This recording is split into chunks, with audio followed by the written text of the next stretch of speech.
On va ouvrir les Écritures dans la lettre aux Hébreux. Ce matin, on va parcourir un chapitre de la lettre aux Hébreux, doucement. Donc, je vous demande d'être attentif. Je vous demande d'être attentif. On va lire beaucoup de passages. On va pas mal lire. Donc vraiment, soyez attentifs parce que si vous lâchez au début, vous n'allez pas comprendre la suite. Les choses sont enchevêtrées les unes les autres. Et donc, pour pouvoir comprendre le sens du message que je vais donner ce matin, ce que le Seigneur veut nous révéler au travers de sa parole, il faudra bien suivre. On va prendre la lettre aux Hébreux. On va lire à partir du chapitre 9 ce matin. En fait, le mieux ce serait de tout lire, mais on ne peut pas tout lire. Le mieux ce serait de tout lire la lettre aux Hébreux, on ne peut pas tout lire malheureusement. Ça prendrait trop de temps. Et pour vraiment saisir le sens du message, il faudrait tout lire. Pour avoir le contexte général, quoi. J'espère que la majorité d'entre vous ont déjà lu la lettre aux Hébreux. Et je pense qu'il y en a qui l'ont lu plusieurs fois, à plusieurs reprises. C'est jamais mauvais, de relire. Le contexte général de la lettre aux Hébreux, c'est ce qui est révélé à l'auteur. On ne sait pas si d'ailleurs c'est Paul qui parle. Certains disent que c'est Paul, certains disent que c'est un auteur inconnu. On n'a pas le nom exact. Au niveau des révélations, du sens des mots, de ce qui est révélé, on attribue souvent cette lettre à Paul, la lettre aux Hébreux, parce qu'elle est riche, c'est extraordinaire. La personne qui a écrit ça, là, ce texte-là, il avait une intelligence spirituelle extraordinaire. Je ne sais pas si vous aimez la littérature ou ce genre de choses. Quand vous lisez la lettre aux Hébreux, c'est extraordinaire.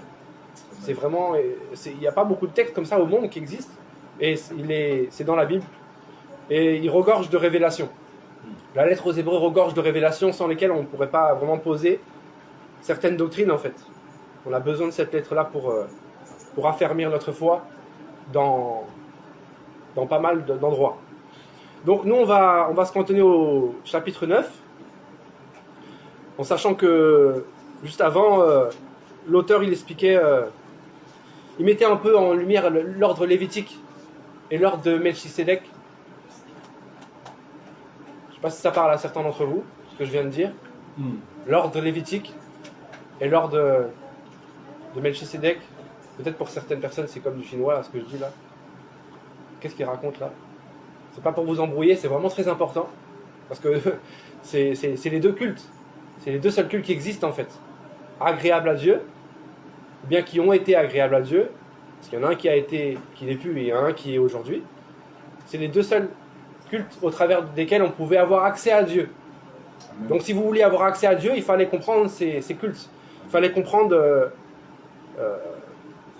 l'ordre lévitique et l'ordre, pour nous aujourd'hui, l'ordre de Melchisédek. Mais on va y venir petit à petit. Donc en fait, ça illustre l'ancienne et la nouvelle alliance.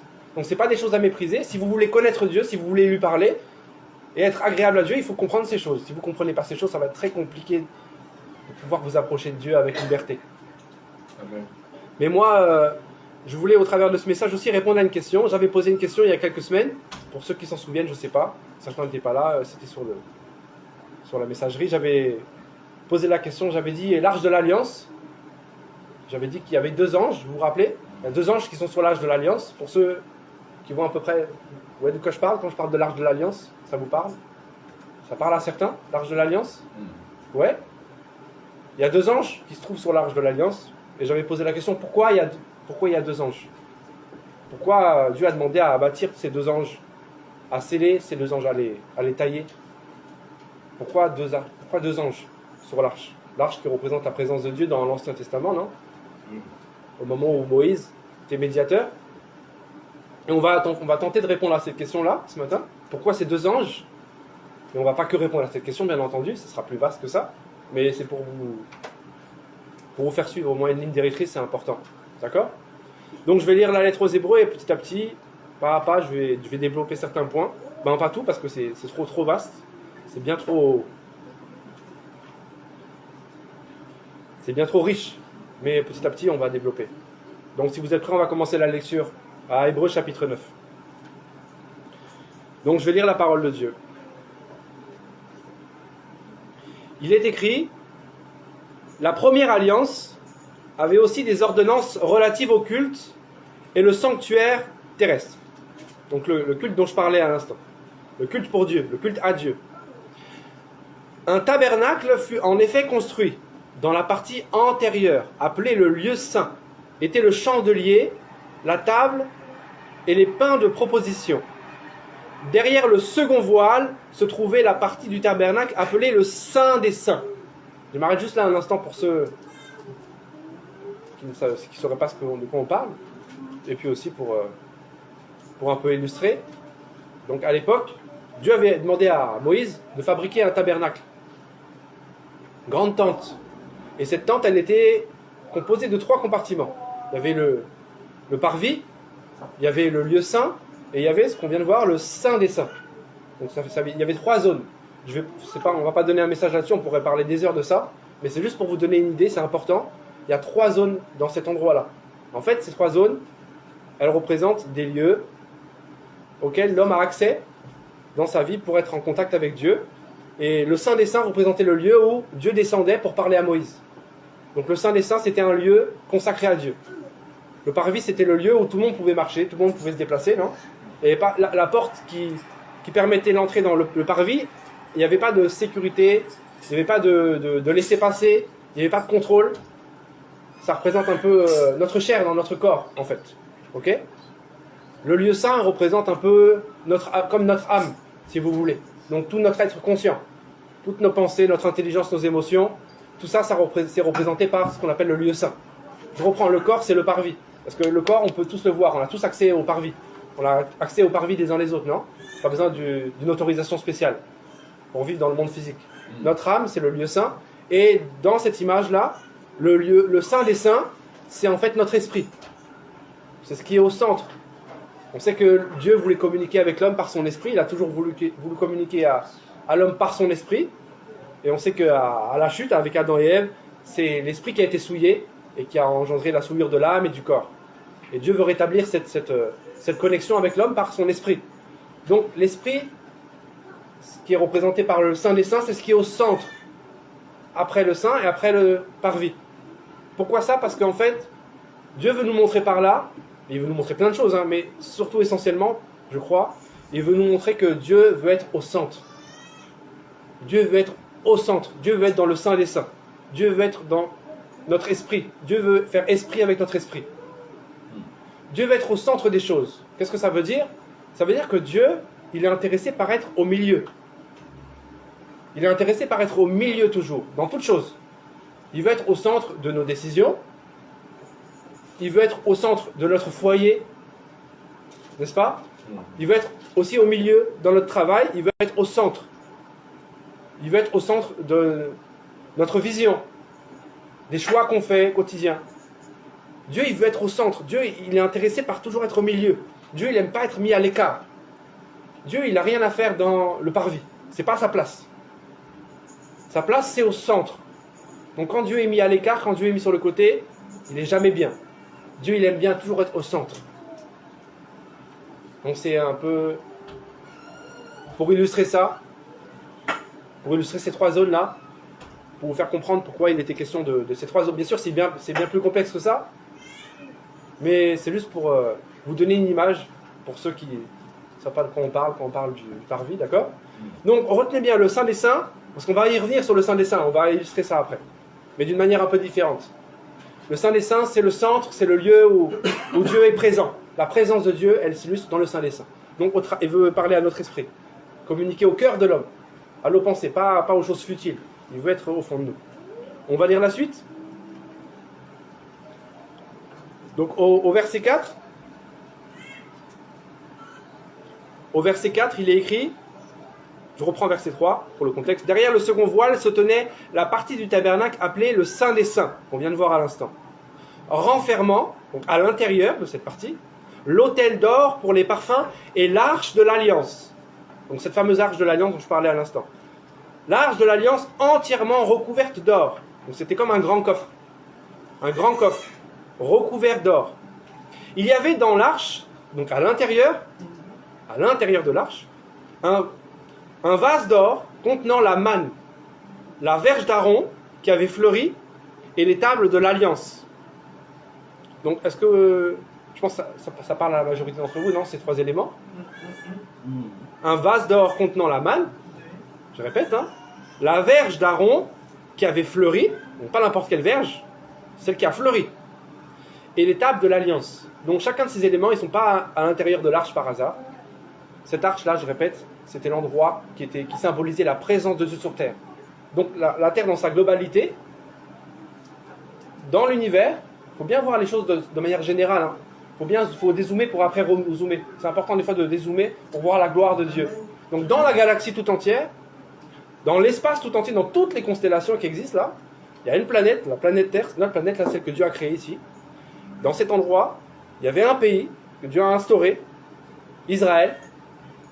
Il a instauré une législation, il a gouverné sur cet État, ce qu'on appelle la théocratie, d'accord? Et dans cet État, il y avait la Jérusalem. Et dans la Jérusalem terrestre, il y avait un temple. Et dans ce temple-là, il y avait donc ce dont on a parlé à l'instant, le parvis, le lieu saint et le lieu très saint. Et encore au milieu du lieu très saint, il y avait le tabernacle. Et dans le tabernacle, il y avait ces 3 éléments. Donc en fait, c'est un peu le centre de l'univers à cet endroit-là, à ce moment-là. Vous suivez? C'est important. C'est pas rien. Il ne faut pas du tout mépriser ça, je vous assure. C'est pas rien du tout. C'est très important. Donc, qu'est-ce que représentent ces 3 éléments?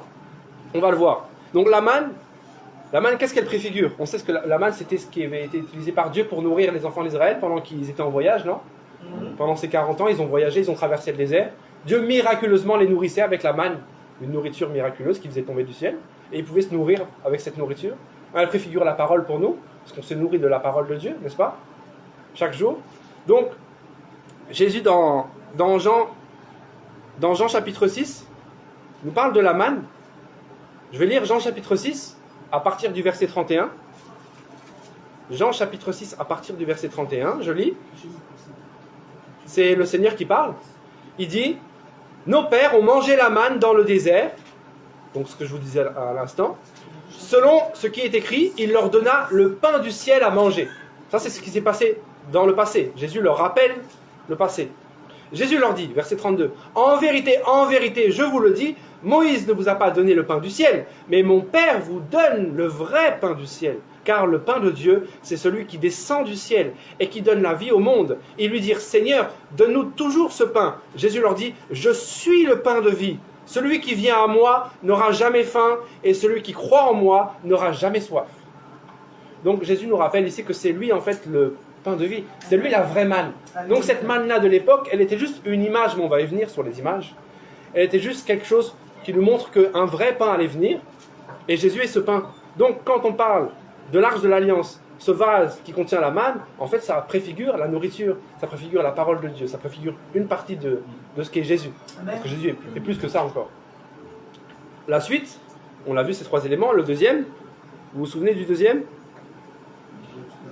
Le bâton d'Aaron, merci. Le bâton d'Aaron qui a fleuri. Alors, le bâton d'Aaron, il représente l'autorité. Parce que le bâton représente toujours l'autorité. Maintenant, il a fleuri pourquoi? Dans l'histoire, c'est ce qui s'est passé. Hein. Il y a eu des révoltes, il y a eu des gens qui sont rebellés à l'époque de Moïse, qui voulaient prendre l'autorité sur Moïse et sur Aaron. À un moment donné, Moïse les a confondus, il a demandé à Dieu de régler l'histoire. Et chaque personne qui voulait prendre le pouvoir, qui voulait prendre un peu le monopole, je paraphrase rapidement, Dieu a demandé à ce que chacun présente un bâton, dont bien sûr Aaron qui a présenté son bâton. Aaron qui était le représentant officiel de Dieu, mais certains n'étaient pas forcément d'accord sur l'ordre établi de Dieu et voulaient usurper l'autorité. Et on sait que le bâton d'Aaron a fleuri, symbolisant que Dieu avait choisi Aaron. Donc le bâton fleuri d'Aaron, c'est le choix de Dieu en fait. C'est vrai, c'est l'autorité de Dieu, c'est le prophète de Dieu, mais c'est le choix de Dieu. Donc le bâton, ça représente l'autorité, le prophète et le choix. Donc ça représente les prophètes, parce que les prophètes sont choisis par Dieu et ont autorité sur terre, l'autorité de Dieu sur terre. Donc en fait, le bâton représente le prophète, en vérité. Le bâton, c'est le prophète. Le prophète, l'autorité. Et celui qui est choisi. Le premier, c'est le vase. L'autorité, oui. Le prophète et celui qui est choisi. Le choix de Dieu. Le choix de ceux que Dieu oint. Ils ont ce bâton-là. Pas forcément physique, hein. Là, on parle d'un bâton physique, mais qui représente quelque chose de bien plus bien plus profond, non? Vous comprenez, hein? On parle de l'onction, en fait, que Dieu donne. L'onction d'autorité, ce que Dieu choisit. Alors, il y a ce bâton, rappelez-vous, on a la manne, la nourriture, la parole de Dieu, le bâton, celui que Dieu choisit. Et le troisième élément, pas besoin, je pense, de le présenter, c'est le plus connu des trois. C'est la table, non? La table de l'Alliance. Elle représente la loi de Dieu. Je pense que tout le monde est clair là-dessus. Les lois de Dieu que Dieu avait données à Moïse. N'est-ce pas? Les commandements étaient communiqués sur cette loi-là, étaient gravés et écrites. Ça pourrait donner l'objet d'un message. Comment Moïse a pu écrire, comment l'étape dont les lois étaient écrites à cette époque-là, avec quelle langue? Ça, c'est une grande révélation aussi, c'est un magnifique enseignement. Mais on ne va pas tout mélanger aujourd'hui. Donc, il y a la loi, il y a la manne, il y a le bâton. Donc, ces éléments, en fait préfigurent Jésus-Christ, n'est-ce pas? Il n'y a que Jésus-Christ qui peut assembler ces éléments-là. Il est là pour accomplir ces éléments-là. Il est là pour accomplir la loi et les prophètes. C'est le seul qui peut accomplir la loi et les prophètes. C'est le seul qui est capable d'unir ces trois éléments. Dans Matthieu 5, verset 17, d'ailleurs, le Seigneur dira: ne croyez pas que je sois venu pour abolir la loi ou les prophètes. La loi ou les prophètes. Je suis venu non pour abolir, mais pour accomplir. Donc en fait, Jésus, il est venu pour accomplir la loi et les prophètes. Jésus qui est la manne, il représente donc cette manne, ce bâton et cette loi. Il est l'ensemble de ces choses-là. Il scinde ces choses-là. Il crée le lien entre ces choses-là. Il leur donne vraiment vie. C'est juste des objets qui sont une préfiguration de celui qui va venir. Mais on va y venir après. Vous suivez bien? On va continuer la lecture. Au-dessus de l'arche, verset 5, au-dessus de l'arche, donc de ce grand coffre recouvert d'or, étaient les chérubins de la gloire, ce dont je vous parlais au début. Donc il y avait deux chérubins, deux anges, qui étaient présents sur ce grand bloc. Étaient les chérubins de la gloire, pas n'importe quel chérubin, les chérubins de la gloire, retenez bien pour la suite, les chérubins de la gloire, couvrant de leurs ombres le propitiatoire. Donc ils couvraient le propitiatoire avec leurs ailes en fait. Il y avait leurs ailes qui étaient au-dessus du coffre. Ils couvraient le propitiatoire. Le propitiatoire qui est en fait l'élément sur lequel on faisait le sacrifice ultime. Le sacrificateur de l'ordre lévitique venait une fois par an appliquer le sacrifice pour ses péchés et pour les péchés du peuple. Ce qui est expliqué dans la lettre aux Hébreux, dans les chapitres qu'on n'a pas pu lire malheureusement, avant. Donc le propitiatoire, c'est l'endroit où on fait le sacrifice de propitiation. C'est important. Notez que le propitiatoire, c'est aussi ce qu'on appelle le couvercle, en fait. À la place de propitiatoire, vous pouvez mettre le mot couvercle pour mieux comprendre. C'est le couvercle, en fait. D'accord?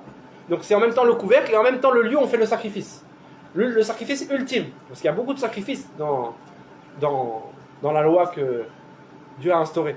Mais il y a un sacrifice qui est important de faire, une fois par an, qui couvre les péchés du peuple, je vous répète, et les péchés de celui qui amène ce sacrifice-là, qui est le représentant de Dieu à ce moment-là. Donc c'est le couvercle. Alors pourquoi le propitiatoire? C'est un mot un peu compliqué, mais c'est un mot important en fait. C'est un mot technique mais très important. Parce qu'il va revenir dans Romains. Dans les points centrales en fait. Donc propitiatoire. Donc c'est un mot latin et français qui qualifie toute action dite de propitiation, comme un sacrifice visant à rendre propice, c'est-à-dire à s'attirer les faveurs, le pardon de Dieu, ou la clémence de Dieu, de la puissance et de l'autorité morale donc, qui vient de Dieu, qu'on veut honorer. D'accord? Donc le sacrifice propitiatoire, ça a pour but de rendre Dieu propice, favorable en fait, parce que le propice c'est synonyme favorable, d'accord? Le but c'est que Dieu nous soit favorable. Dieu ne nous est pas favorable, ben, il faut qu'il soit favorable. Donc il y a un sacrifice de propitiation, le sacrifice propitiatoire, d'accord? Donc le propitiatoire, comme je vous le disais, il est préfiguré sous la loi de Moïse par le couvercle de l'Alliance. Et rappelons-nous toujours que tout ce qui est fait dans le passé, on va y venir aussi. On va y venir par la suite. On va lire la suite, à partir du verset 6. Or, ces choses étaient ainsi disposées. Donc, les choses qu'on a vues ensemble. Les anges et l'intérieur du coffre, les trois éléments qu'on a vus, qui représentent le Seigneur Jésus, qui préfigurent sa venue. Or, ces choses étaient ainsi disposées. Les sacrificateurs qui font le service entrent en tout temps dans la première partie du tabernacle. Et dans la seconde, le souverain sacrificateur seul entre une fois par an, non sans y porter du sang qu'il offre pour lui-même et pour les péchés du peuple, ce qu'on a dit à l'instant. Le Saint-Esprit montrait par là que le chemin du lieu très saint n'était pas encore ouvert à l'époque où le culte avait lieu, le culte lévitique, tant que le premier tabernacle subsistait. Donc il y a un changement de tabernacle qui doit s'opérer. Il y a un changement d'ordre, il y a un changement d'alliance, il y a un changement de sacerdoce qui doit s'opérer. Il y a un sacerdoce qui est ancien et un qui va être nouveau. Et le nouveau qui donne la vie, avant d'arriver, il est préfiguré par un sacerdoce ancien, qu'on est en train de décrire ici. Verset 9, c'est une figure pour le temps actuel. C'est ce que je vous répétais à l'instant. Donc les choses du passé, elles ont été établies par Dieu pour nous servir de panneaux indicateurs, pour nous servir d'exemple. Dans Hébreux, par exemple, si on revient un chapitre avant, Hébreux chapitre 8, verset 5, il le dit très bien ici, donc on va lire ça. Hébreux chapitre verset 5, lesquels célèbrent un culte, image et ombre des choses célestes, selon que Moïse en fut divinement averti lorsqu'il allait construire le tabernacle, et soin, lui fut-il dit, de faire tout d'après le modèle qui t'a été montré sur la montagne. Donc vous voyez, déjà Moïse faisait des choses d'après un modèle qui lui avait été divinement communiqué, et quand bien même sa fabrication était similaire, était agréée par Dieu d'après le modèle qui lui a été donné, la fabrication du moment présent n'était pas terminée. Elle était elle-même une ombre des choses qui allaient encore venir. Donc voici comment Dieu procède. Et c'est ce que Dieu fait dans nos vies aussi. Dieu dans nos vies, des fois, nous parle d'une manière ou d'une autre, pour des choses peut-être futures. Dieu nous donne des types, des ombres, des modèles, des indications, des panneaux. Dieu fonctionne pas à pas avec l'homme, et il l'a toujours fait, et il le fait comme ça, c'est comme ça qu'il a procédé. Dans Exode 25, verset 40, il dira « Regarde et fais d'après le modèle qui t'est montré sur la montagne ». Donc c'est similaire. Dieu lui montre un modèle, Moïse bâtit selon le modèle qui lui est communiqué. Moïse n'étant juste un intermédiaire, un médiateur. Il y a aussi une idée qui pourrait vous montrer ça. Vous connaissez le livre de l'Apocalypse, non ? Vous connaissez le livre de l'Apocalypse ? Pour la plupart, peut-être, certainement, vous savez ce que veut dire vraiment Apocalypse. Merci beaucoup. Révélation. Apocalypse, ça veut dire révélation. Apocalypse, ça ne veut pas dire fin du monde. Apocalypse, ça ne veut pas dire cataclysme. Parce que dans Hollywood, Apocalypse, c'est la fin du monde, non ? C'est le cataclysme, c'est la catastrophe, le chaos. C'est pas ça l'Apocalypse. Apocalypse, ça veut dire révélation. C'est un mot grec qui veut dire révéler. Révélation. Ça n'a rien à voir avec la fin du monde. Effectivement, l'Apocalypse révèle la fin du monde. Révèle quelque chose de difficile, non ? Mais c'est pas en soi. C'est très important de faire la distinction entre les deux. L'Apocalypse, c'est la révélation.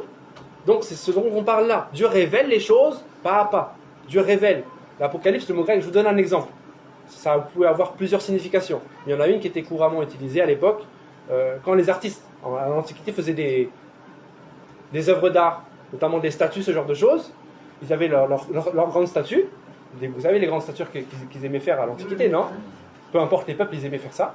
Et pour inaugurer la statue, pour inaugurer l'œuvre d'art, on mettait un voile sur la statue. Et le jour où on devait l'inaugurer, les gens se rassemblaient devant la statue, et la personne, elle faisait ce qu'on appelle l'apocalypse, en fait. L'apocalypse, c'était le fait d'enlever le voile qui était sur la statue. C'est-à-dire que, je prends cette image pour nous aider un petit peu. C'est-à-dire que la statue était visible même avec le voile. La statue on pouvait voir la silhouette de la statue, n'est-ce pas ? On pouvait voir le buste, la tête, même si, combien même était le voile par-dessus. Et bien Moïse, en fait, il est garant de cette alliance-là. Ce tabernacle et aussi cette image-là, de cette statue, de cette chose, ces éléments-là, je dirais, qui sont sous un voile, en fait. Vous comprenez ? Et ce voile-là, il est retiré. Il y a l'apocalypse de ce voile-là. Il y a la révélation de ces choses-là qui nous est communiquée dans la Nouvelle Alliance, dans l'Évangile, notamment dans la lettre aux Hébreux qu'on est en train de lire là. Donc c'est pour comprendre les choses du passé et les choses du présent. Il y a des étapes. Et Dieu nous révèle ces choses. Dieu fait l'apocalypse de ces choses dans notre esprit aussi. Il nous révèle, Dieu enlève le voile. C'est pour ça qu'il est communément expliqué, connu, je pense que vous savez, que lorsque le Seigneur Jésus a été crucifié à la croix, quand il a rendu l'âme, quand il a rendu son esprit, le voile s'est déchiré. L'apocalypse de la révélation de la bonne nouvelle de Jésus-Christ a été effectuée à ce moment précis. Là, ça, c'était l'apocalypse de la mort du Seigneur. Pas encore de sa résurrection. On va le voir justement. D'accord? Vous suivez bien? Ok. Donc, ça c'est pour... on était au verset 9, pour aller un peu plus en profondeur sur ce qu'il dit quand il nous parle d'une figure pour les temps actuels. On va lire la suite. Verset 9, c'était une figure pour les temps actuels, où l'on présente des offrandes et des sacrifices qui ne peuvent rendre parfait sous le rapport de la conscience celui qui rend ce culte, et qui, avec les aliments, les boissons, les diverses ablutions, étaient des ordonnances charnelles imposées seulement jusqu'à une époque de réformation. C'est encore plus précis ici. Ça ressort. Verset 11. Mais Christ est venu comme souverain sacrificateur des biens à venir. Il a traversé le tabernacle, plus grand et plus parfait, qui n'est pas construit de main d'homme, c'est-à-dire qui n'est pas de cette création. Et il est entré une fois pour toutes dans le lieu très saint. On l'a vu tout à l'heure, le lieu très saint, vous vous rappelez? On a vu le lieu très saint physique. Là, on nous parle d'un autre lieu très saint. Un lieu très saint spirituel, de la présence de Dieu. Le lieu très saint, non avec le sang des boucs et des veaux, mais avec son propre sang, ayant obtenu une rédemption éternelle. Vous suivez? Donc il y a un rachat à faire, il y a une rédemption à faire. Rédemption, ça veut dire en fait rachat.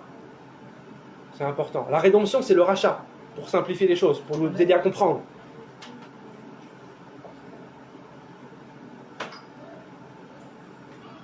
On va lire un passage.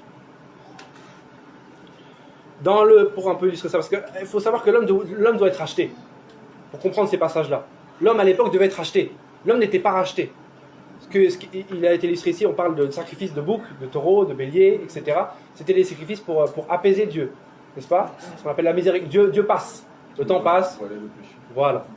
Et un jour, il faut racheter l'homme. Il y a une dette. L'homme a une dette. L'homme doit se racheter lui-même, en fait. Même s'il ne le peut pas, légalement, c'est ce qu'il doit faire normalement. Mais il ne le peut pas. Il y a un passage qui illustre bien ça, c'est dans Psaume. On va lire le Psaume 49. Un petit passage, quelque part. Psaume 49 à partir du verset 6.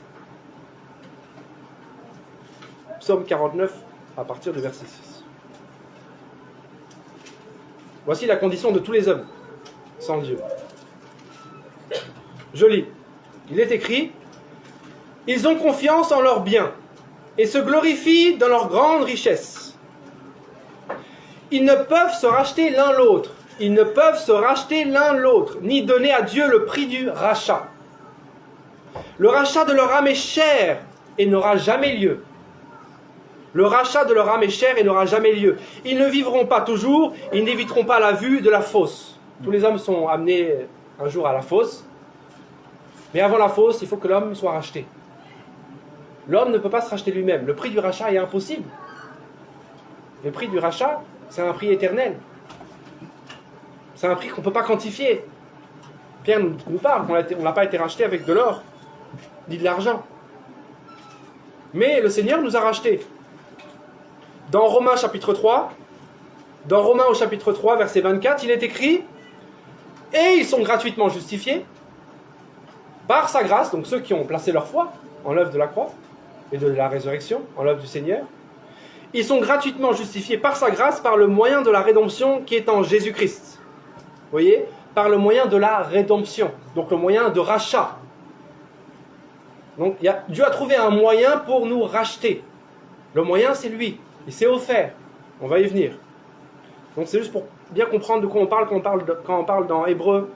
On est au verset 12.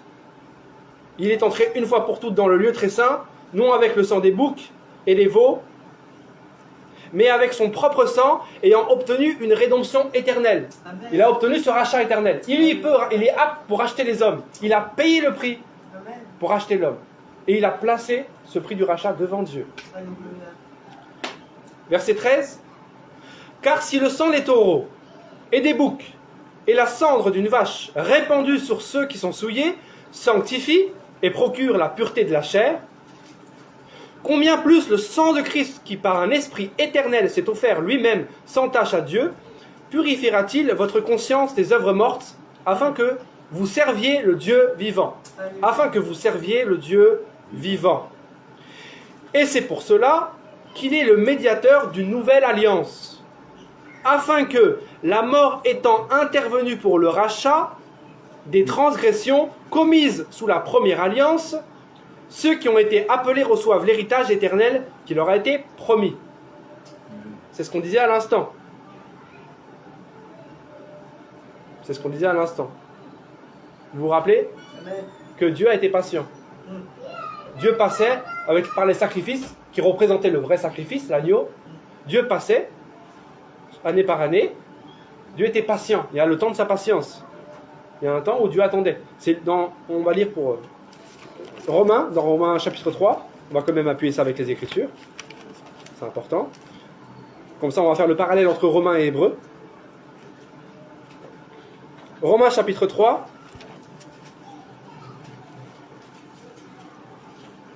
Reprenons même au verset 24 parce que ça va faire le parallèle avec ce qu'on vient de voir sur le rachat et la rédemption. Parce qu'en fait, la lettre des Hébreux est vraiment liée aux révélations qui sont données dans Romains et dans toutes les lettres d'ailleurs. C'est important de voir le lien. Au verset 24, il est écrit, Romains chapitre 3, je répète pour ceux qui veulent suivre, « Et ils sont gratuitement justifiés par sa grâce par le moyen de la rédemption qui est en Jésus-Christ. C'est lui que Dieu a destiné par son sang à être pour ceux qui croiraient victime propitiatoire. » Vous voyez ? On l'a vu tout à l'heure ce mot-là, vous vous rappelez ? Victime propitiatoire, la victime propitiatoire qui amène la faveur de Dieu. Afin de montrer sa justice parce qu'il avait laissé impunis les péchés commis auparavant au temps de sa patience. Vous voyez ? On s'arrête là. Il y avait un temps de patience. Dieu n'a pas puni les hommes, Dieu a été patient. On peut revenir maintenant sur notre verset 15. Je vais relire le verset 15 dans Hébreux. Pour bien suivre. Suivez bien s'il vous plaît. C'est important pour la suite.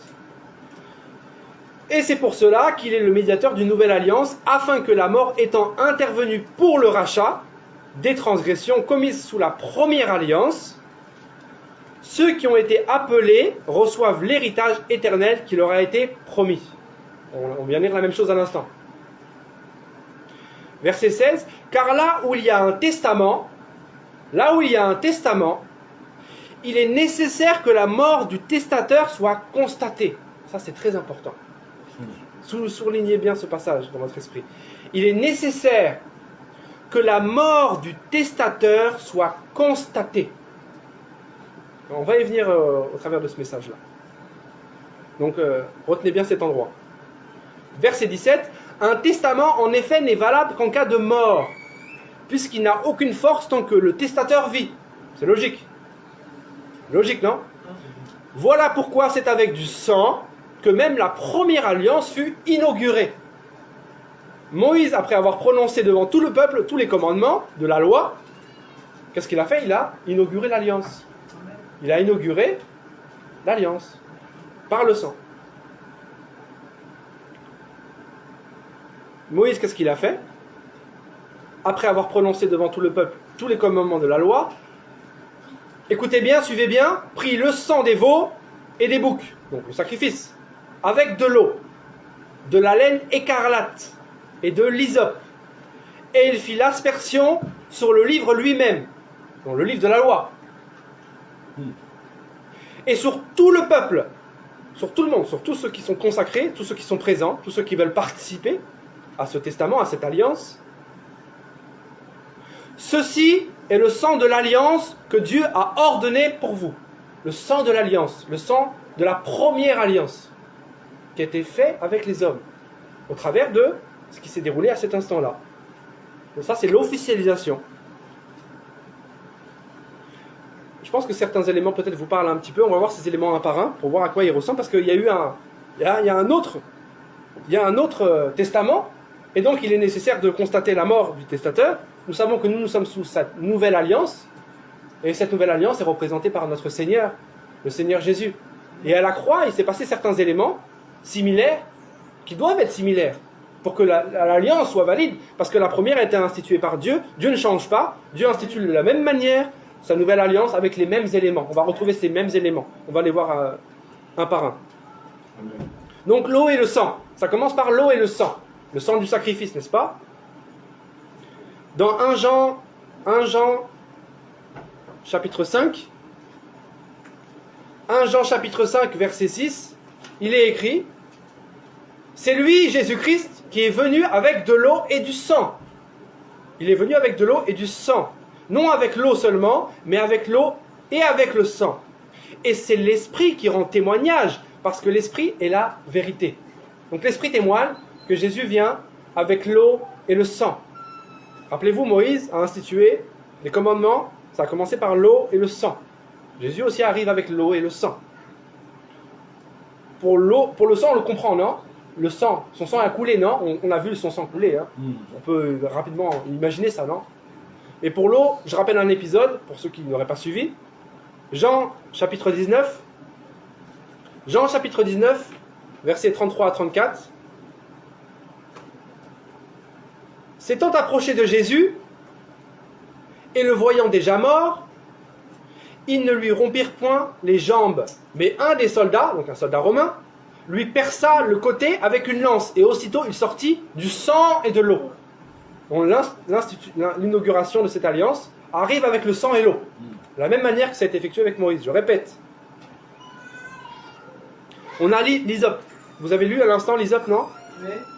On a parlé d'hysope, de laine écarlate. Tous ces éléments-là, on doit les retrouver avec le Seigneur. C'est important pour officialiser cette alliance. Si elle vient de Dieu ou non. Donc l'hysope, qu'est-ce que c'est? L'hysope, ça représente, dans la Bible, au travers des Écritures, ça revient toujours comme un synonyme d'humilité. L'hysope, c'est une plante. C'est une plante. C'est pas une plante robuste, c'est une plante assez fine qui pousse un peu partout, qui peut se courber facilement, comme l'âme, non? L'âme qui se courbe, non? Devant Dieu. C'est une préfiguration, ça représente l'humilité. Au contraire, par exemple, du cèdre du Liban, qui représente plus l'orgueil, ce genre de choses dans la Bible, les grands arbres, voilà. L'hysope, ça représente l'humilité.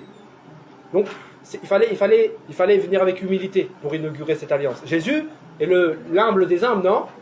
Il représente tous les humbles. Il est l'image de l'humilité, Jésus, non? Notre Seigneur, n'est-ce pas? Il est humble et doux de cœur. Eh bien, il vient aussi avec l'hysope. Dans Jean chapitre 19, versets 29 à 30, allons dans le détail comme on a commencé avec l'eau et le sang. Jean chapitre 19, versets 29 à 30, il est écrit: il y avait là un vase plein de vinaigre. Le vinaigre. Les soldats en remplirent une éponge et l'ayant fixé à une branche d'hysope. Vous voyez? À une branche d'hysope. L'hysope est présent ici.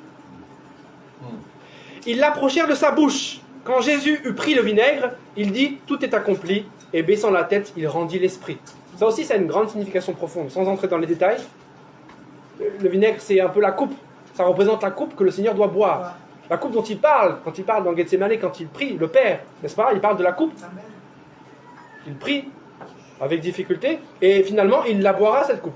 On sait que ce n'est pas la coupe de vinaigre, mais cette coupe de vinaigre représente la vraie coupe qu'il est en train de vivre dans sa chair, dans son esprit, dans son âme.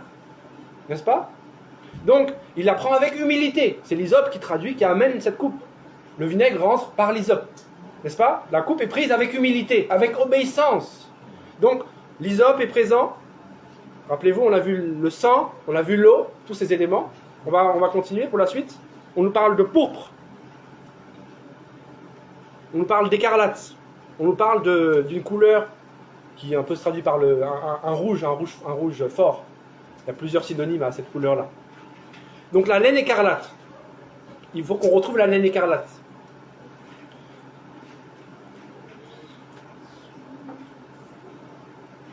Dans Matthieu, rappelez-vous l'épisode, pour ceux qui connaissent un peu, ceux qui ont déjà lu, Matthieu 27, avec les soldats romains, avant que le Seigneur soit amené à la croix. Matthieu 27, je lis, il est écrit: les soldats du gouverneur conduisirent Jésus dans le prétoire et rassemblèrent toute la troupe autour de lui. Ils lui enlevèrent ses vêtements. Et lui mirent un manteau écarlate. Donc les Romains ont placé un manteau écarlate à Jésus. Ça préfigure en fait le péché. C'est vrai que ça préfigure aussi la royauté. En fait, ça préfigure beaucoup d'éléments. pas un élément uniquement. Mais dans notre cas à nous, pour l'inauguration de l'alliance, qu'on voit avec Moïse ici, ça préfigure le péché. Il va porter les péchés du monde. Donc il met l'écarlate. Vous voyez? Il lui est donné ce vêtement d'écarlate. Dans Ésaïe chapitre 1, verset 18, Ésaïe chapitre 1, verset 18, je lis rapidement. Il est écrit, écoutez bien s'il vous plaît. Venez et plaidons, dit l'Éternel. Si vos péchés sont comme le cramoisi, ou comme l'écarlate, peu importe la couleur, si vos péchés sont comme le cramoisi, ils deviendront blancs comme la neige. Blancs comme la neige. S'ils sont rouges comme la pourpre, ils deviendront comme la laine. Donc la laine, c'est l'opposé en fait. La blancheur de la laine c'est l'opposé en fait du péché. C'est la pureté, c'est la sanctification.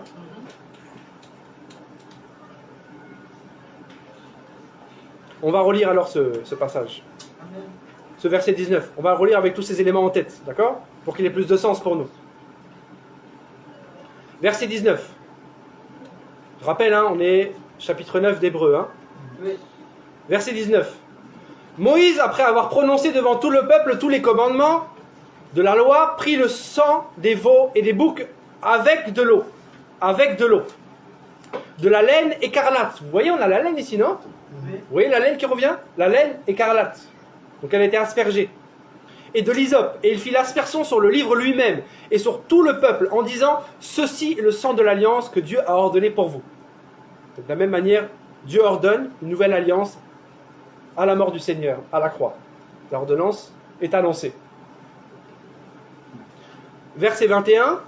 Il fit pareillement l'aspersion avec le sang sur le tabernacle et sur tous les ustensiles du culte. Donc il sanctifie les ustensiles. Les ustensiles qui pour nous en fait, c'est nous. On est les ustensiles de Dieu, n'est-ce pas?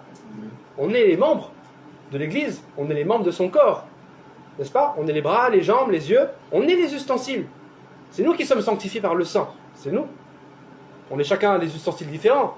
Parmi nous, il y a des marteaux, il y a des tournevis, il y a des scies, et ainsi de suite, et ainsi de suite. Il y a des pinceaux. On est tous appelés à faire des choses différentes. On a tous des dons différents. On travaille pour la même Église, pour le même bâtiment spirituel, mais avec des outils différents. On est tous des outils différents. C'est pour ça qu'il faut être utile au Seigneur. Et pour être utile, un outil, il faut qu'il soit accessible. N'est-ce pas? Il ne faut pas qu'il soit rouillé. Quand vous prenez un outil rouillé, vous n'avez pas envie de l'utiliser. N'est-ce pas? Hier encore, on a voulu pour couper les plantes là, il y avait des outils qui étaient complètement rouillés, d'autres qui étaient accessibles. On s'est servi tout de suite des outils qui étaient accessibles. Oui. Imaginez-vous Dieu, il a plein d'outils entre ses mains, et il voit des rouillés, il voit des brillants, il voit des propres, mais il prend les propres. C'est logique, non? De la même manière, on ne va pas s'attendre, si on est rouillé, si on est sale, à être utilisé. Non. Mais c'est folie de croire ça. Soyons clairs, c'est simple, c'est pas des choses compliquées. Même un enfant comprend ça.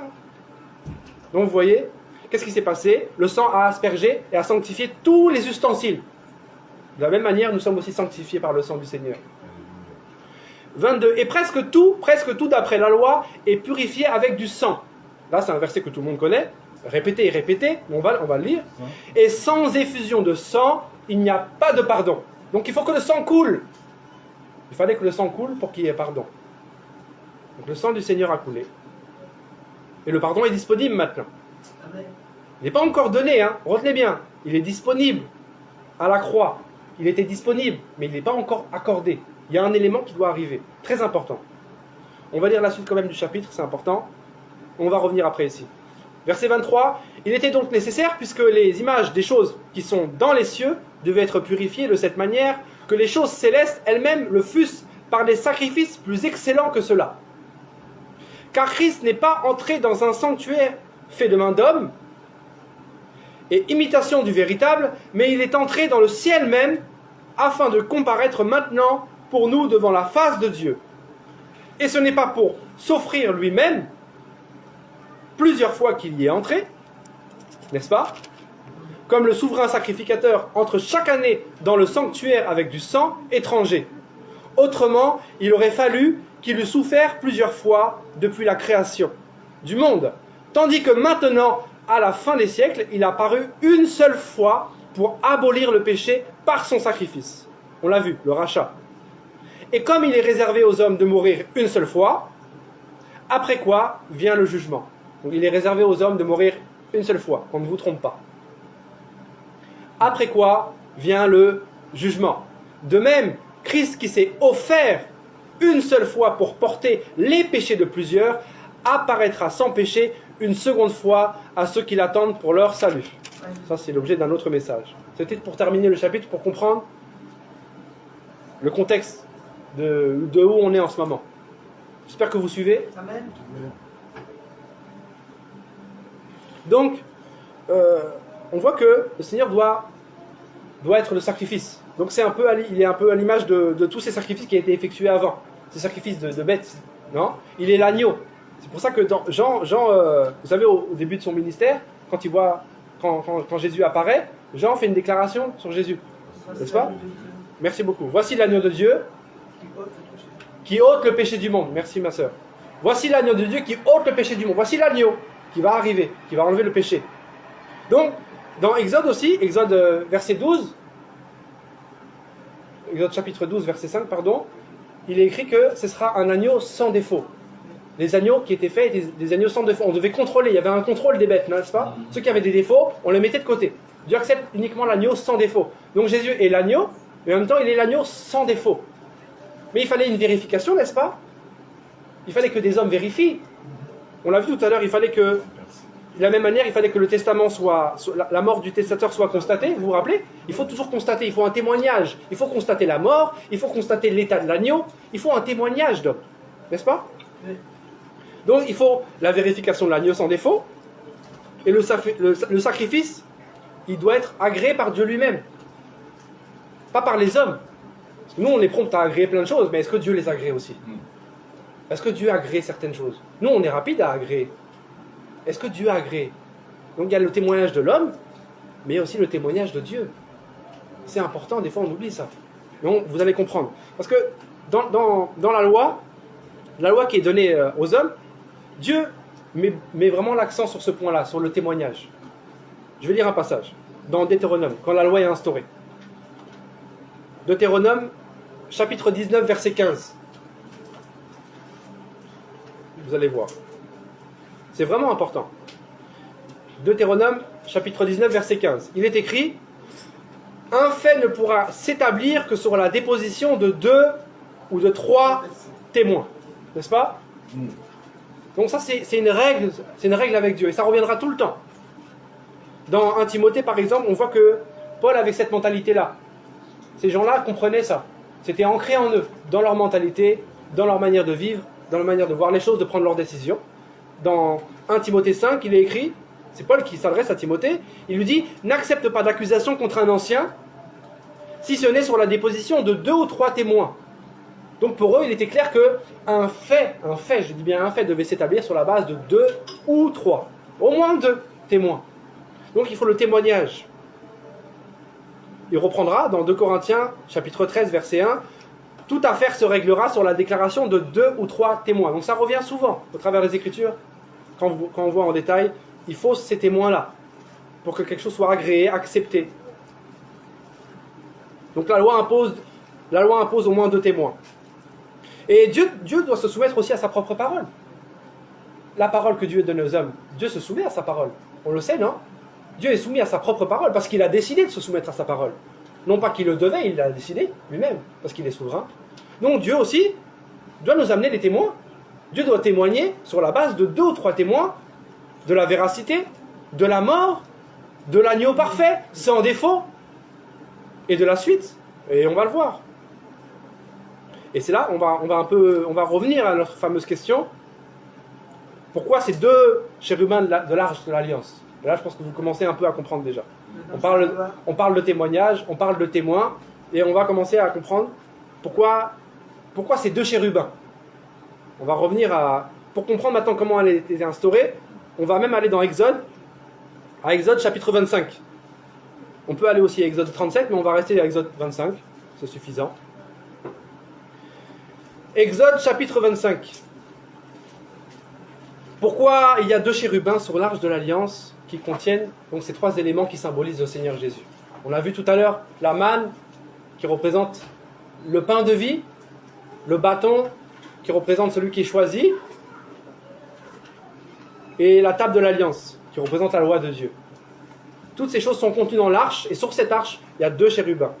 On va lire. Dans Exode chapitre 25, vous y êtes? À partir du verset 18. Je lis, c'est bon pour vous? Exode 25, chapitre 18. On façonnera 2 chérubins en or martelé, aux 2 extrémités. C'est important, retenez bien, hein, 2 extrémités du propitiatoire. On l'a vu tout à l'heure, le propitiatoire, l'endroit où il y aura le sacrifice des sacrifices. Au milieu de l'univers, le milieu du milieu, le centre du monde. C'est le propitiatoire en fait. Ces 2 chérubins feront corps avec le couvercle. Donc ils sont importants, ils sont liés, ils font partie intégrante de ce qui se passe. C'est pas juste, c'est pas de la décoration. C'est pas des éléments décoratifs, même s'ils étaient certainement très beaux. C'est pas du tout de la décoration. À chacune de ces extrémités, ils se feront face. Retenez bien, ils se feront face. Donc il y en a un qui est là, et l'autre qui est de l'autre côté. Comme ça, ils se regardent, les anges. Ils se font face. C'est important. Le visage dirigé vers le couvercle. Ils ne se regardent pas, les anges. Ils ne sont pas là pour se regarder. Il y a 2 anges de gloire. C'est que des statues, des chérubins. Ils sont liés au propitiatoire, l'endroit où on va placer le sacrifice des sacrifices. Rappelez-vous, tout ça, c'est des images de ce qui doit arriver par la suite. On l'a vu tout à l'heure, on l'a bien vu, non? Assez. J'espère que je ne vous ai pas endormi avec ça d'ailleurs. Suivez bien, c'est important. Les 2 anges regardent vers le propitiatoire, n'est-ce pas? Ils se feront face, le visage dirigé vers le couvercle, ou peu importe la version, certains c'est couvercle, mais je vous ai dit le couvercle c'est le propitiatoire, donc c'est la même chose, ok? Donc, ils regardent les 2, ils se font face et ils regardent vers l'endroit du sacrifice. Ils ont été sculptés juste pour ça, pour symboliser quelque chose de puissant. On va le voir à l'instant. Ils se feront face, le visage dirigé vers le couvercle, qu'ils protégeront de leurs ailes déployées. Autre élément important. Ils protègent maintenant le sacrifice avec leurs ailes déployées. Donc ils ont la tête dirigée vers le sacrifice, ils se font face aux 2 extrémités et ils déploient leurs ailes pour protéger, pour garder le sacrifice. On placera le couvercle sur le coffre, après avoir déposé à l'intérieur le document de l'alliance que je te donnerai. On l'a vu tout à l'heure, ces éléments-là, non?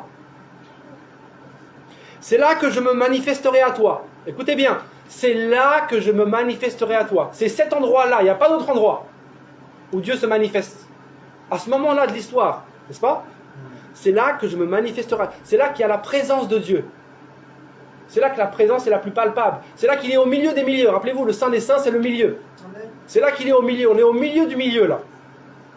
C'est là que je me manifesterai à toi, sur le couvercle du coffre, entre les 2 chérubins.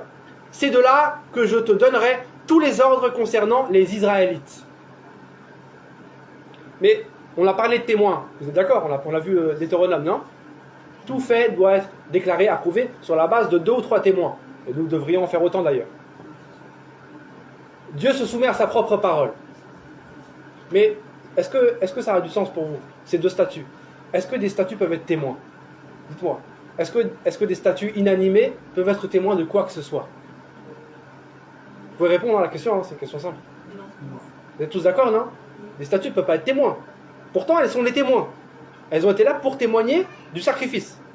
Mais des statues ne peuvent pas être témoins. Mais vous vous rappelez, on l'a vu à de nombreuses reprises, tout ce qui est établi ici, à cet endroit de l'histoire, est présent pour être l'apocalypse, pour être la révélation des choses qui viendraient.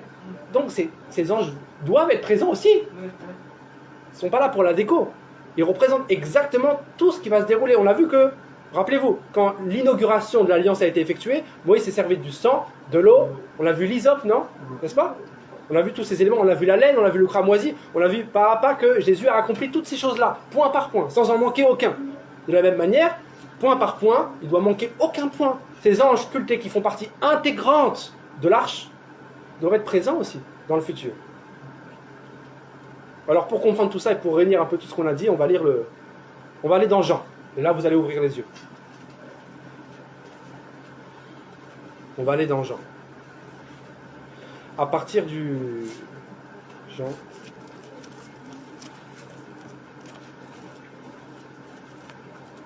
À partir du verset 20. Du chapitre 20, pardon, excusez-moi. À partir du...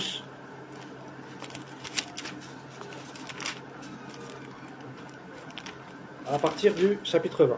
Donc ces deux statues d'or, ces deux statues de chérubins de la gloire, il faut qu'ils représentent quelque chose. Ils ne sont pas là par hasard. Vous avez bien suivi. Maintenant, allons dans le futur, dans notre présent à nous, non? Mais c'était leur futur à eux. Quand ils bâtissent ces anges-là, ils préfigurent quelque chose qui va arriver. Allons dans Jean. Excusez-moi, on va plutôt lire à partir du... On va lire à partir du... 12.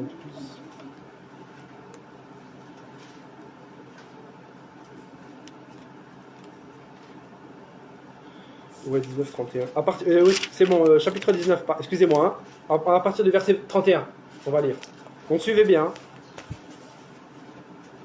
Je suis obligé de revenir un peu avant pour comprendre un peu le contexte de tout ce qu'on a dit.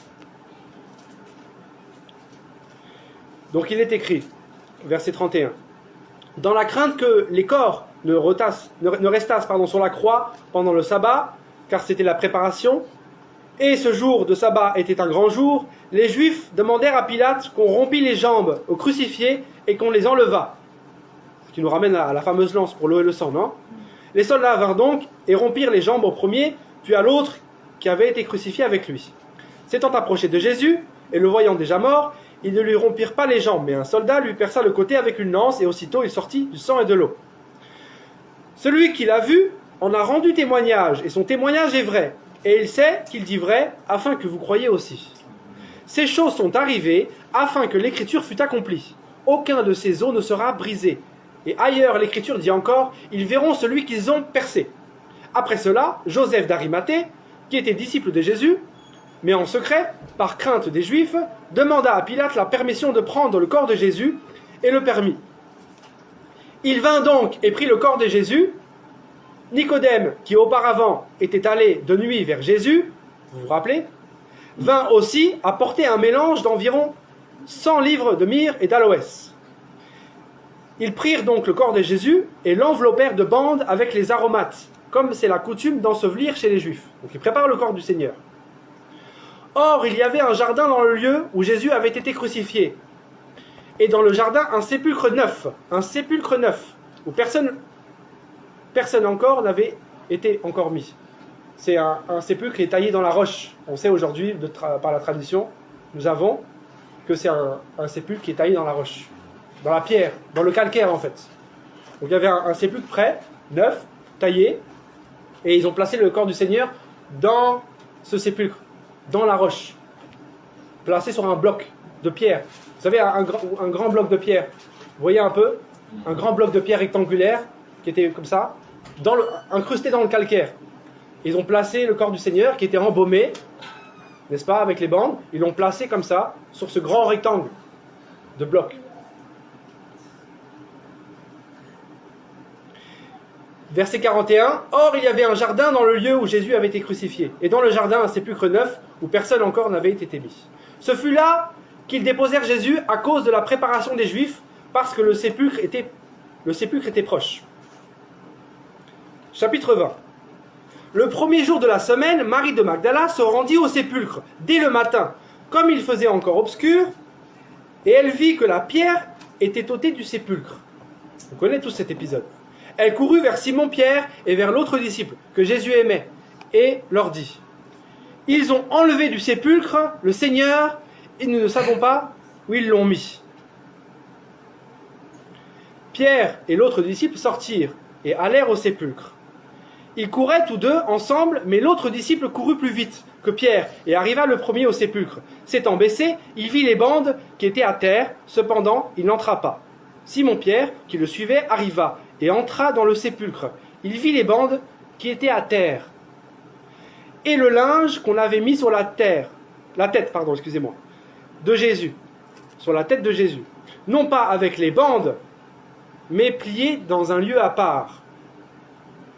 Alors, l'autre disciple qui était arrivé, le premier au sépulcre, entra aussi, et il vit et il crut.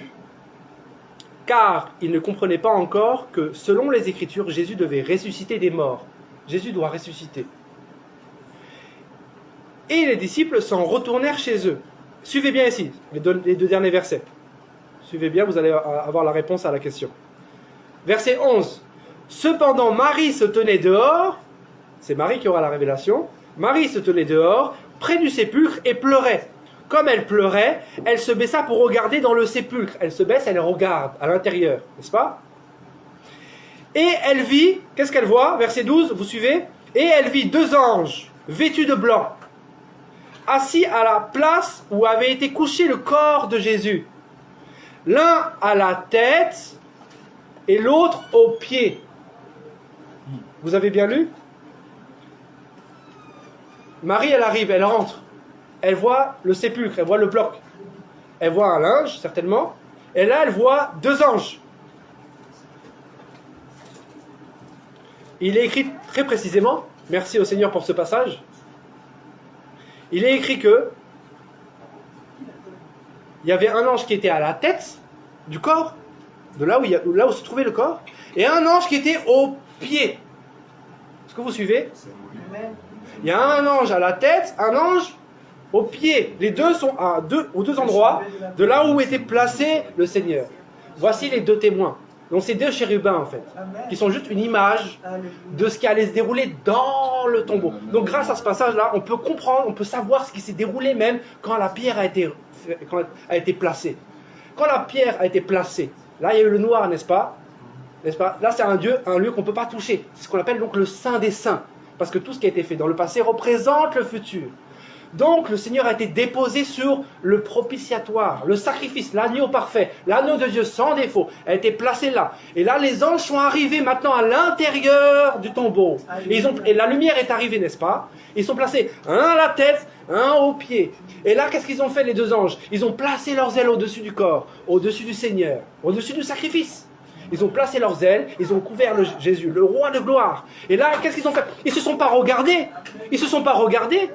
Ils ont regardé quoi? Ils ont regardé le Seigneur. Ils ont regardé le sacrifice. Ils ont témoigné. Ils étaient les témoins parce qu'il faut que 2 ou 3 témoins soient placés, soient présents pour accorder un fait. C'est le fait de la résurrection.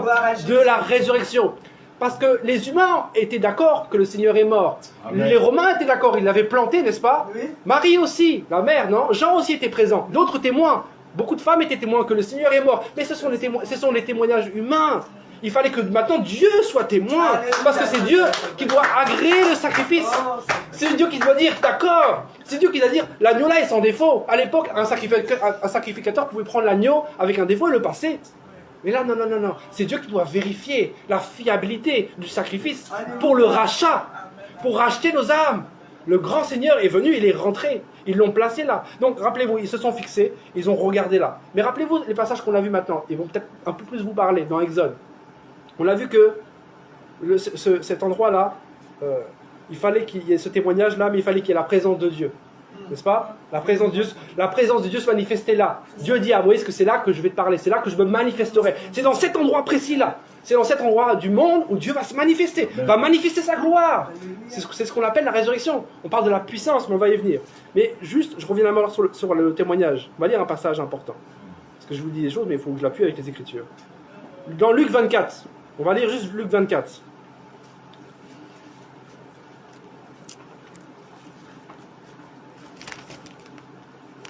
Luc 24 à partir du verset 1. Regardez bien. On parle de témoignages, non? Vous avez suivi ça. Le premier jour de la semaine, elles se rendirent au sépulcre. Donc on a la même histoire, mais avec la version de Luc, d'accord? Avec les yeux de Luc. Qui ne se contredit pas, qui ajoute. D'accord? Le premier jour de la semaine, elles se rendirent au sépulcre de grand matin, portant les aromates qu'elles avaient préparés. Elles trouvèrent que la pierre avait été roulée de devant le sépulcre, et étant entrées, elles ne trouvèrent pas le corps du Seigneur Jésus.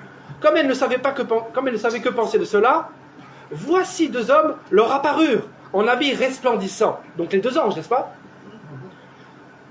Saisies de frayeur, elles baissèrent le visage contre terre. Mais ils leur dirent: pourquoi cherchez-vous parmi les morts celui qui est vivant? Il n'est point ici, mais il est ressuscité. Voilà l'endroit. C'est un endroit très important. Les deux anges ont témoigné officiellement qu'il est ressuscité. Les deux témoins sont placés là et ils ont témoigné du fait. C'est la première fois dans l'histoire que le témoignage de la résurrection a été officialisé par Dieu. Parce qu'on sait que les anges, ce sont la main de Dieu. Ce sont les serviteurs de Dieu, n'est-ce pas? En plus, c'était les anges, ils sont appelés les anges de la gloire.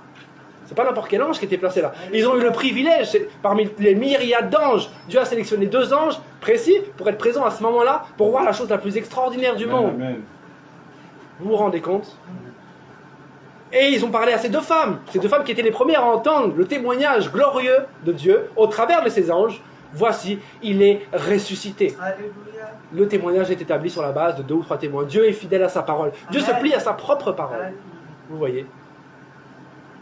Ils ont constaté donc la mort du testateur. Vous vous rappelez le passage qu'on a lu dans Hébreux, Oui. chapitre 9? Il faut constater la mort du testateur pour qu'un témoignage, pour qu'un testament soit valide. Il faut toujours constater.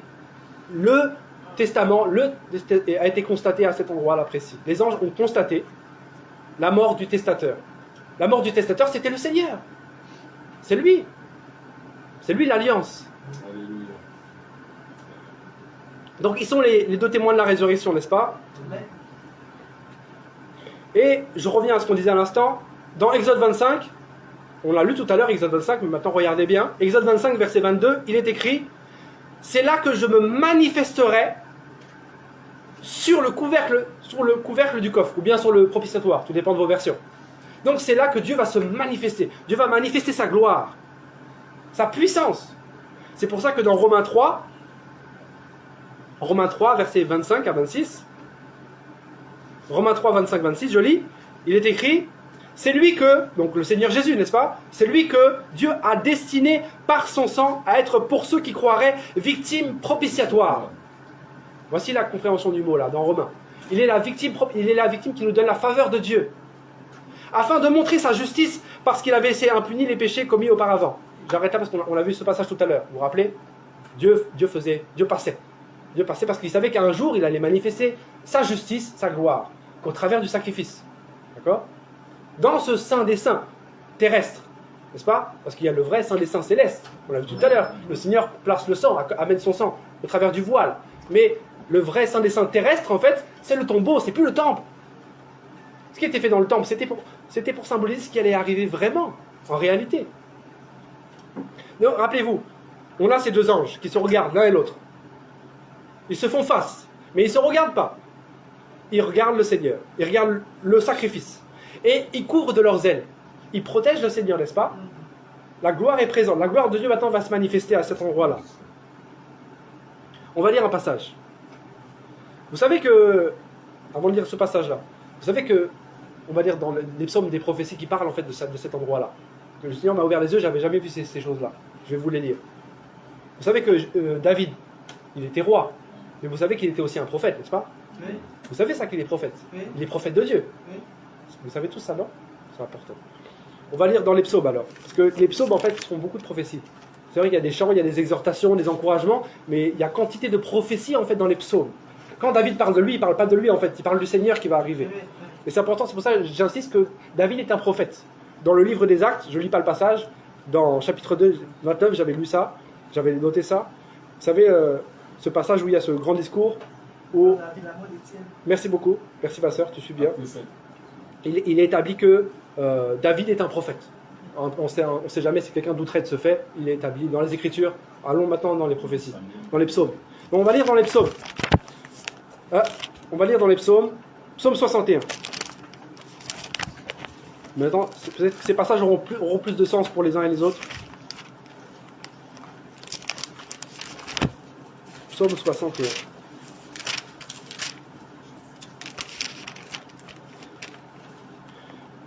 Psaume 61, je vais lire. Il est écrit: ô Dieu, écoute mes cris. Comprenez le contexte dans lequel on est, hein? Ô Dieu, écoute mes cris, sois attentif à ma prière. Du bout de la terre, je crie à toi, le cœur abattu. Conduis-moi sur le rocher que je ne puis atteindre. Car tu es pour moi un refuge, une tour forte en face de l'ennemi. Je voudrais séjourner éternellement dans ta tente, me réfugier à l'abri de tes ailes, me réfugier à l'abri de tes ailes. Car toi, ô Dieu, tu exauces mes vœux. Tu me donnes l'héritage de ceux qui craignent ton nom. Ajoute des jours au jour du roi. Ça, c'est la résurrection, n'est-ce pas? Le Seigneur fait cette prière-là. Ajoute des jours au jour du roi. Ressuscite-moi, ça veut dire. Parce que les jours du jour, c'est l'éternité. C'est ça la résurrection. Amen. Moi qui suis couvert dans le fond du fond, couvert par tes anges, couvert par tes ailes, ajoute-moi des jours, ressuscite-moi, exauce ma prière que je t'ai faite, n'est-ce pas? Amen. Ajoute des jours au jour du roi, que ces années se prolongent à jamais. On ne parle pas d'un homme ici. Qu'il reste sur le trône éternellement devant Dieu, fait que ta bonté et ta fidélité veillent sur lui. Alors je chanterai sans cesse ton nom en accomplissant chaque jour mes vœux. Allons dans Psaume 57. Psaume 57.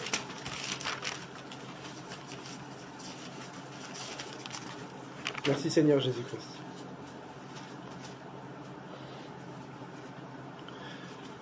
Ne détruis pas. Lorsqu'il se réfugia dans la caverne, poursuivi par Saul. Je cherche un refuge à l'ombre de tes ailes. Je cherche un refuge à l'ombre de tes ailes, jusqu'à ce que les calamités soient passées. Je crie au Dieu très haut, ô Dieu qui agit en ma faveur, il m'enverra du ciel le salut, tandis que mon persécuteur se répand en outrage. Dieu enverra sa bonté et sa fidélité, mon âme est parmi les lions. Je suis couché au milieu des gens qui vomissent la flamme. Il est couché, noté, hein? Au milieu des hommes qui ont pour dents la lance et les flèches, et dont la langue est un glaive tranchant. Voici les gardes devant le tombeau. Élève-toi sur les cieux, ô Dieu, que ta gloire soit sur toute la terre. Ils avaient tendu un filet sous mes pas. Mon âme se courbait. Ils avaient creusé une fosse devant moi. Ils y sont tombés. Mon cœur est affermi, ô Dieu, mon cœur est affermi. Je chanterai, je ferai retentir mes instruments. Réveille-toi, mon âme, réveillez-vous, mon luth et ma harpe. Je réveillerai l'aurore, je te louerai parmi les peuples, Seigneur, je te chanterai parmi les nations. Quelle belle prophétie. Car ta bonté atteint jusqu'aux cieux et ta fidélité jusqu'aux nues. Élève-toi sur les cieux, ô Dieu, que ta gloire soit sur toute la terre. Que ta gloire soit sur toute la terre. C'est pour ça que dans les psaumes, dans le psaume 19, verset 8, David s'écrira « Garde-moi, garde-moi comme la prunelle de l'œil.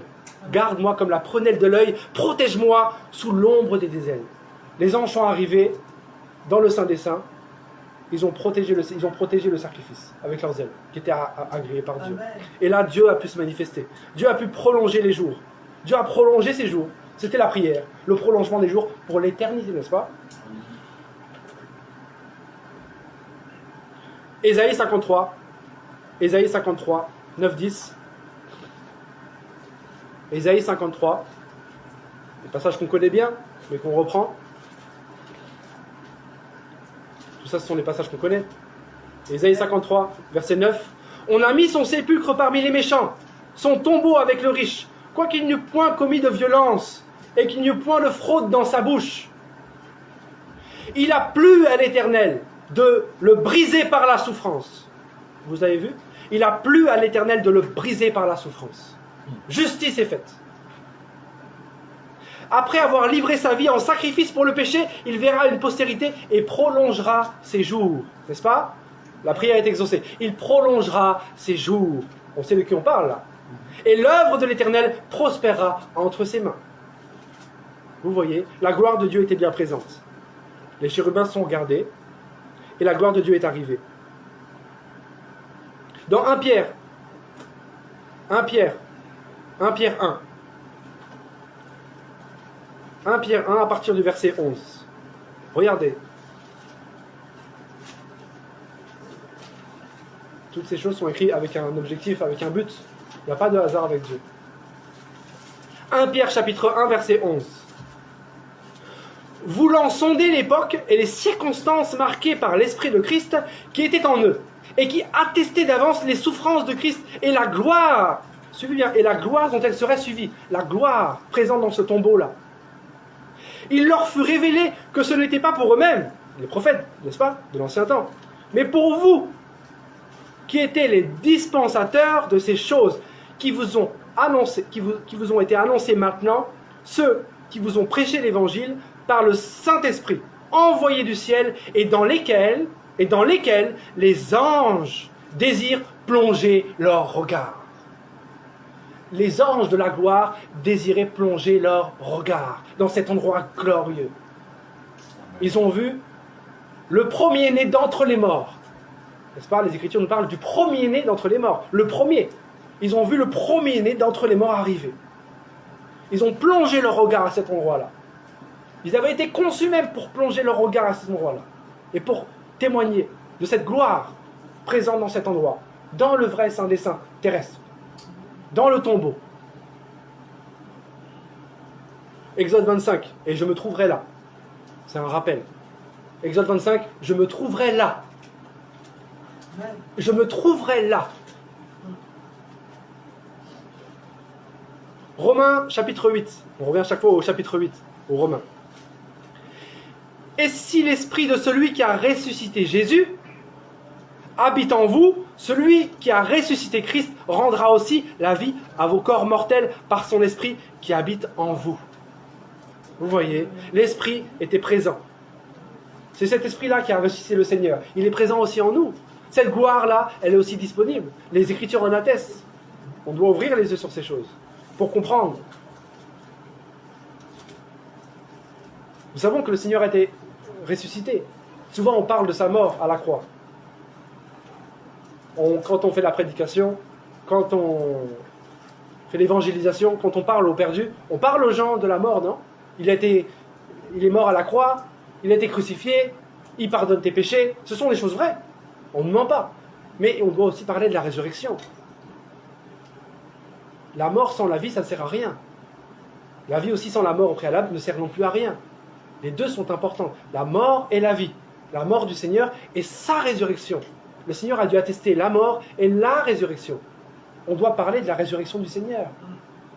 On doit dire qu'il est mort 3 jours après. Il est ressuscité 3 jours après. Il est mort et il est ressuscité 3 jours après. Bien sûr, après on peut en parler dans les détails. Mais on doit parler de la résurrection. C'est ça qui nous donne la vie, mes frères et sœurs. Vous vous rendez compte? Rappelez-vous, avec tout ce qu'on a dit là, que ça nous serve quand même à quelque chose. Enfin, juste un message comme ça. On a vu l'inauguration de l'Alliance, non? On a vu tous les éléments qui ont servi à inaugurer l'Alliance sous Moïse. Devant tout le peuple, devant tous les ustensiles, tous les outils, vous vous rappelez? Le Testament, l'Ancien Testament, de l'ordre lévitique, a été inauguré avec la loi de Dieu qui est parfaite. Elle est juste bonne et parfaite, nous dit Paul, n'est-ce pas? Elle est sainte, bonne et parfaite. Mais la loi, elle ne peut pas donner la vie. C'est vrai que le testateur est mort. Dans la Nouvelle Alliance aussi, le testateur, le Seigneur, est mort, n'est-ce pas? Dans les deux cas, il y a eu la mort. Dans les deux cas, il y a eu le sang. Mais il y a un problème, c'est que dans la première, il n'y a pas la vie, elle apparaît. Regardez bien. Il y a la mort seulement. La mort, et ça s'arrête là. Comment voulez-vous obéir à ces commandements? Sans la vie. En fait, c'est pour ça que c'est folie que de vouloir suivre la loi sans l'Esprit du Seigneur. On n'a pas cette capacité-là. Ils n'avaient pas cette capacité-là. Il y a 2 testaments, il y a 2 morts, mais il y en a une qui est suivie d'une vie et l'autre qui n'est suivie de rien du tout. Parce que la mort, l'Écriture nous témoigne que la loi ne peut pas donner la vie. La loi ne peut pas donner la vie. Elle est juste parfaite et sainte, mais la loi ne donne pas la vie. Les commandements de Dieu ne donnent pas la vie. La vie est accordée par la manne, par le pain de vie, par celui qui est la vie. C'est pour ça que, en ressuscitant maintenant, nous, il nous accorde cette capacité de suivre ses commandements.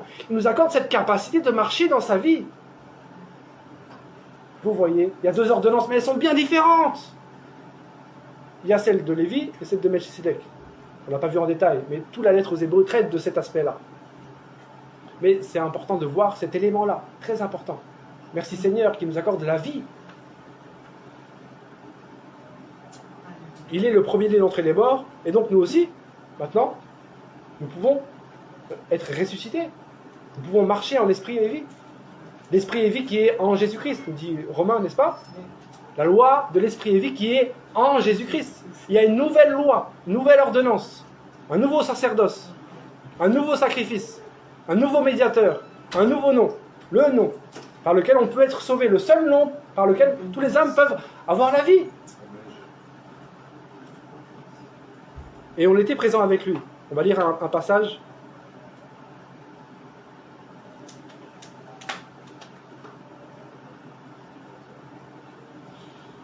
Romains 6.6.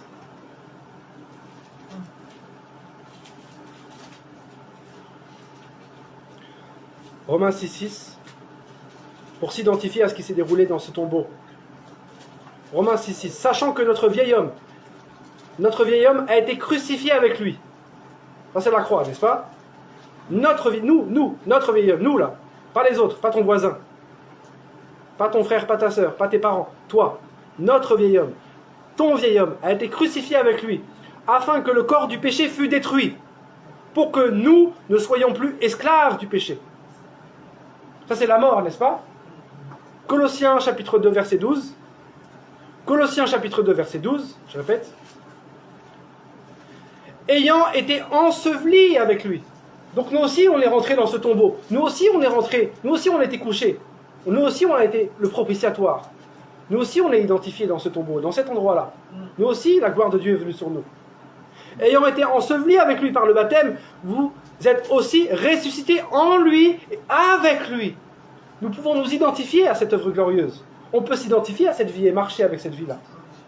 Le Seigneur l'atteste. C'est un fait. C'est pas une promesse. C'est pas quelque chose de particulier à faire.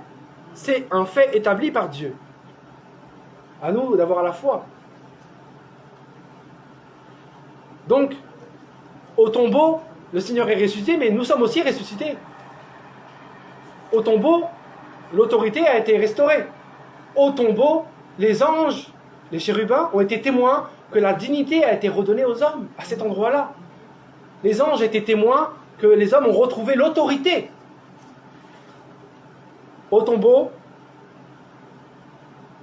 les anges ont été témoins que l'homme retrouve la domination maintenant. Ils sont témoins, ils sont les témoins de la restauration de l'humanité. Ils sont témoins de toutes ces choses en même temps parce qu'elles sont toutes combinées en une chose. Elles sont combinées en un, dans le Seigneur qui est tout.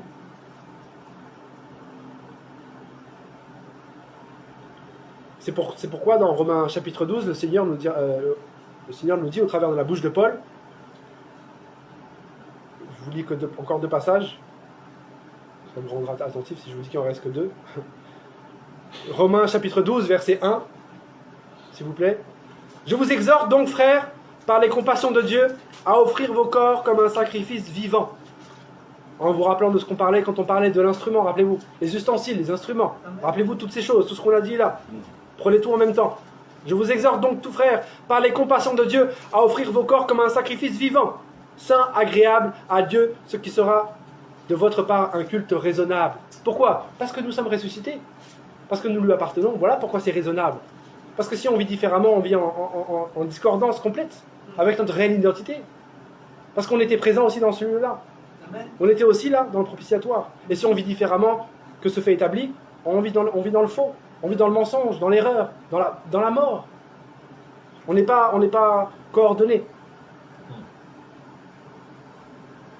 Vous voyez?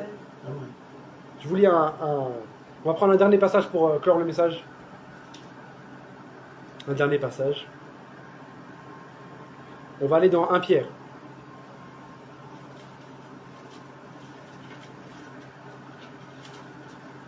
Dans 1 Pierre, chapitre 1. On va reprendre un peu tout ce qu'on a dit. 1 Pierre, chapitre 1. Chapitre 1, à partir de verset 18. Il est écrit: sachant que ce n'est pas par des choses périssables, par de l'argent ou de l'or, que vous avez été rachetés de la vaine manière de vivre que vous avez hérité de vos pères. N'est-ce pas? On l'a vu tout à l'heure, l'héritage, on a vu le rachat, la rédemption. On a vu toutes ces choses, non? Donc c'est pas avec de l'argent ni de l'or qu'on a été racheté, mais par le sang précieux de Christ, comme d'un agneau sans défaut et sans tache, attesté de Dieu, prédestiné avant la fondation du monde, et manifesté à la fin des temps, à cause de vous qui par lui croyez en Dieu, lequel l'a ressuscité des morts et lui a donné la gloire, en sorte que votre foi et votre espérance reposent sur Dieu. Amen. Amen. Amen.